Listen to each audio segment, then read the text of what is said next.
Ms. Betty Ashbury.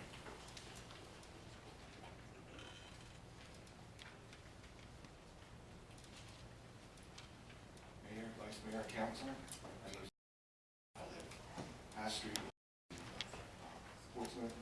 I promise I'll be very courteous. It's my nature to be courteous. I'm a PSRS retiree. I'm not here tonight to speak about the offset. If I was, that I'd have 200 of my friends with me.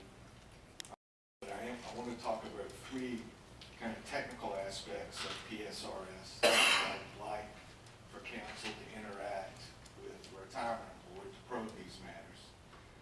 The three matters of concern are the way the Social Security offset, the Social Security calculation is a macro calculation.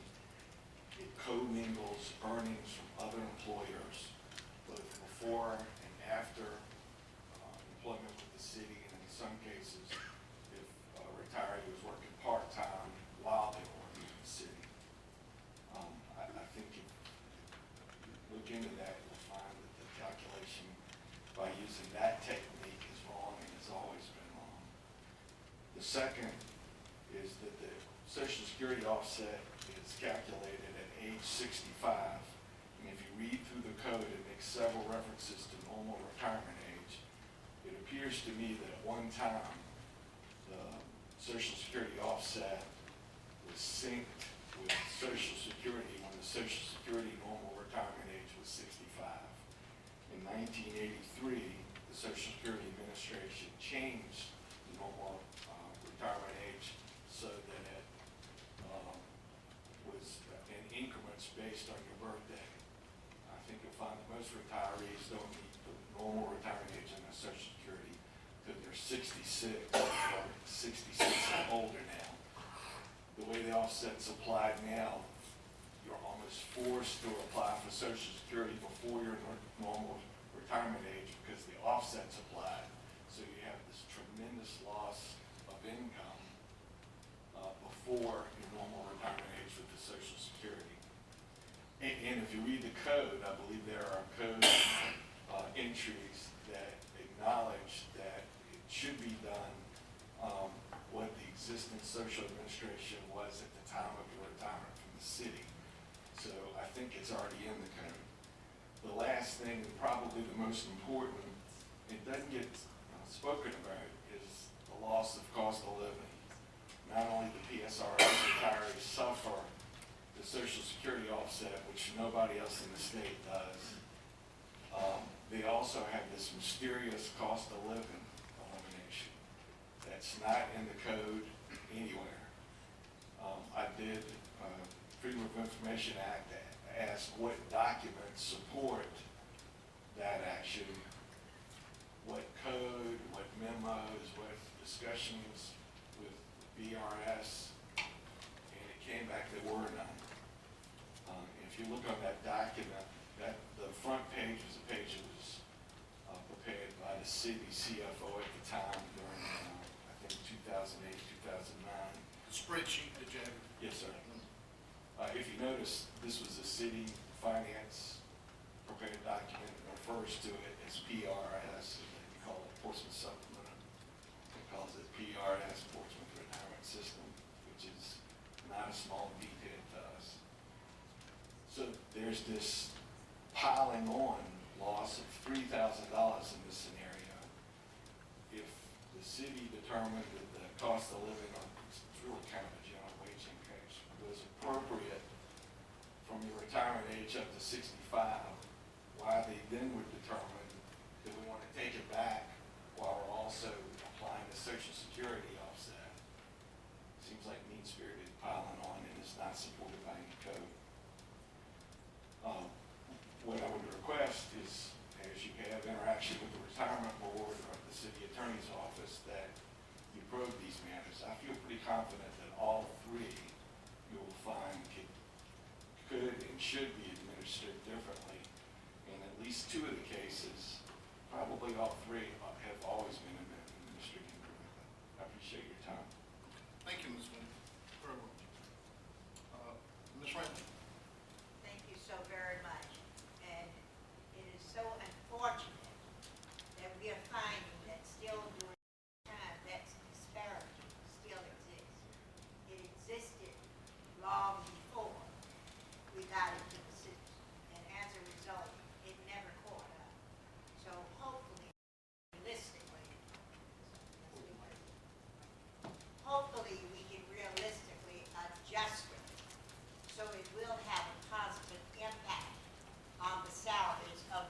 who are coming through the system now.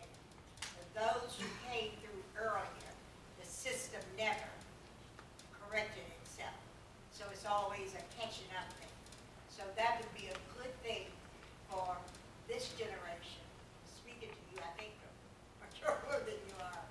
For this generation to have some thoughtful dialogue about the impact that it's going to have on the generation that you are in.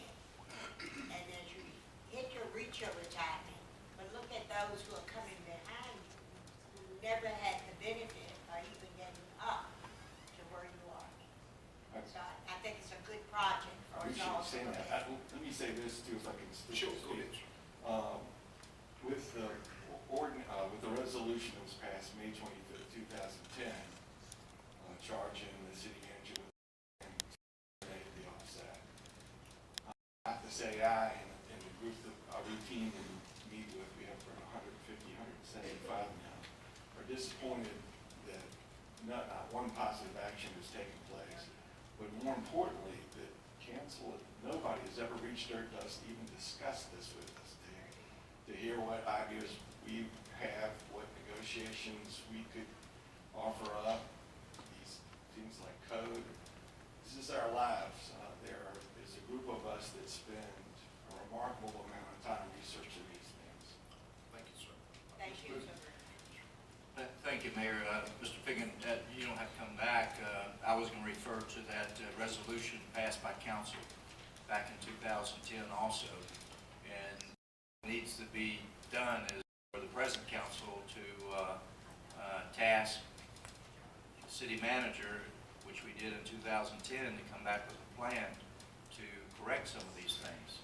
If you look at the authorization on the Social Security offset, it's about as plain as mud.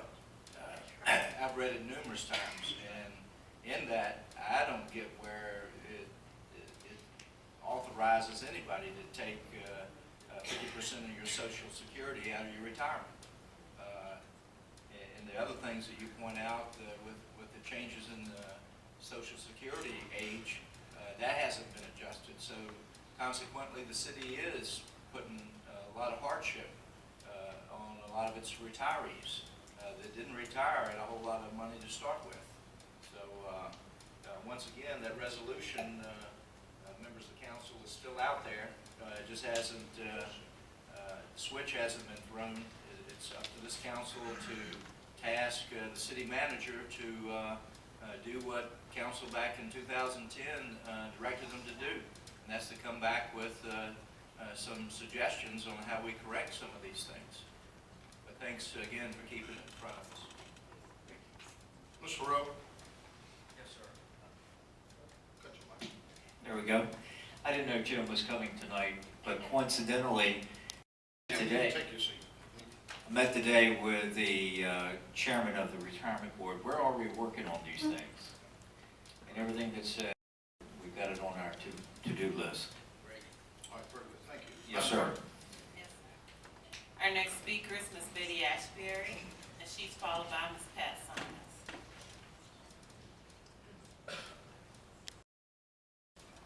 Good evening, my name is Betty Ashbury. I reside in Westmoreland County, Kansas, in the Turkey section of Portsmouth. Before I begin, I wish each and every one in this chamber a happy new year and hope it's a good one for everybody here. Thank you. Same to you. I listened to everything that you all just got through saying, okay? And I'm going to still say a little bit about what I was going to say. And I don't really think that I have ever gotten up here and really blessed any of y'all out. The only time I ever got up here and spoke to anyone was when I thought I was treated rudely. And I was like, really? Okay. I won't even bring that up anymore. I don't have any quotes for you, tell you the mayor. Last year, I made up my mind I wasn't going to come and speak to council anymore because I really felt like sometimes it was a waste of time. But last weekend, after I had so many phone calls, my good sense and my no sense at all had arguments all weekend about whether I wanted to come and speak to you all one more time. So here I am. I want to speak to you about the matter you all have just been speaking about. you all think you all have it rough. I was president of the Portsmouth Junior Women's Club and dealt with 120 females under the age of 35. I was also president of the Churchland Middle School PTA and dealt with, I can't even tell you how many parents. Well, I know what rough is, okay? But anyway, getting back to this, I guess you all know which one of my sides won, because here I am. I think it was the no census anyway. The term has been used frequently, new beginnings and unity. And that's what I'm asking you all to consider tonight. I think you all are depriving the citizens of this city, and you are monitoring and taking away, and you also censoring what they're able to hear. Also, freedom of information that they get to hear. And some people, I think modern technology is wonderful, but I don't email and I don't text. I prefer to talk face-to-face with a person because I think you can look at them and tell just how genuine their reaction is. And if I can't get you face-to-face, then I'm going to pick up the telephone and call you. Some of you up there already know that because I called you frequently. Yes, I will call. I'm hoping that you all will reverse the decision you all made tonight about not television and not judge speakers. I realize some people get up here and maybe get a little carried away, and I hope they will maybe adjust some of the things that they have to say. But I do believe that every citizen in this city, as a taxpayer, and particularly those that are unable to come down here and hear what you all and other citizens have to say in person, will get an opportunity to know what the current concerns are of all of the citizens. And they have a right to know, and you have a right to disagree. And we have a right to disagree with you. And we have a right to voice that, and we have a right to let the other citizens know that they have the right to disagree as well. And I think the mark, and I've always been told the mark of a good leader is when one that they can admit that they made mistakes, that they apologize, and then they correct it. And I hope that's what you all will do tonight. Thank you. Thank you, ma'am, very much. I don't know, Ms. Ashburn, if you were privy to our discussion in the work session.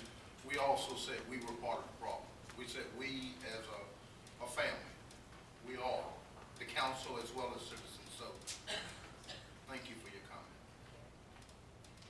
Ms. Pat Simons. She's followed by Mr. Steve Carroll.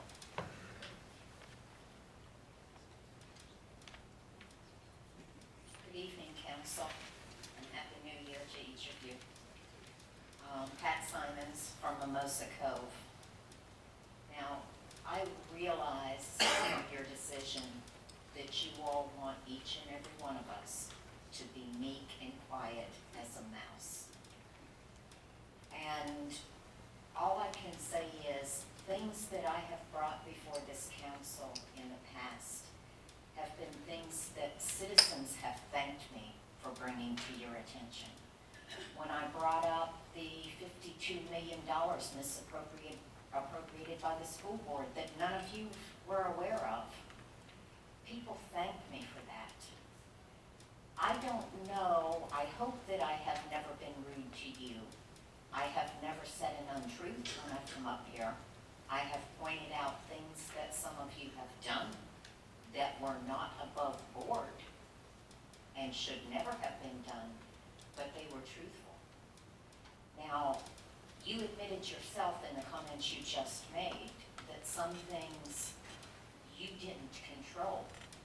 Now, I don't know what the problem is and why things weren't controlled, but I believe one of you should have the right to appoint a parliamentarian, or maybe the attorney should be one. I don't know who knows that. But if somebody sitting there is in charge and doesn't take control like they should, shouldn't that parliamentarian step in and take the control so that things would never come to this? When you tear out a man's tongue, you are not proving him a liar. You're only telling the world that you fear what he might have to say to you. Withholding information is the essence of tyranny, and controlling the flow of information is the tool of a dictatorship. To prohibit the voice of certain people is to declare the people to be either fools or slaves. And the citizens in this town don't fit that description.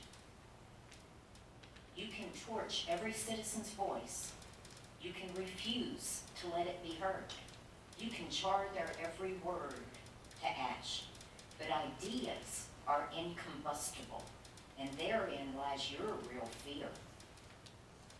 Once a government is committed to the principle of silencing the voice of the people, it has only one way to go, and that is down the path of increasingly repressive measures.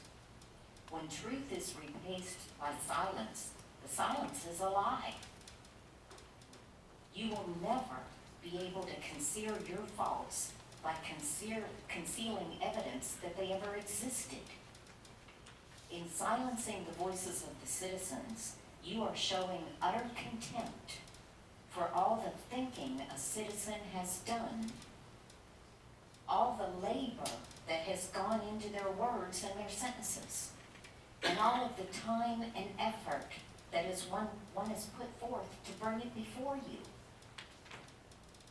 Better 1,000-fold abuse of free speech than denial of free speech. The abuse dies in a day, but the denial stays the life of the people and entombs the hope of the race. Censorship is never over for those who have experienced it. It is a brand on the imagination that affects the individual who has suffered it forever. You are attempting to practice Soviet-style censorship through creative omission.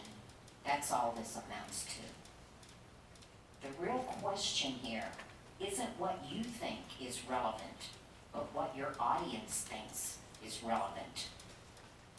Denying people information they may find useful or enlightening just because you don't want them to know about it is censorship, not leadership.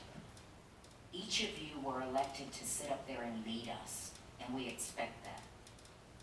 Pontius Pilate was the first great censor, and Jesus Christ was the first great victim of censorship.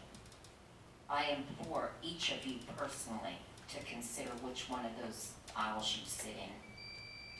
Thank you. Thank you. Following Mr. Carroll is Ms. Dolores Knight.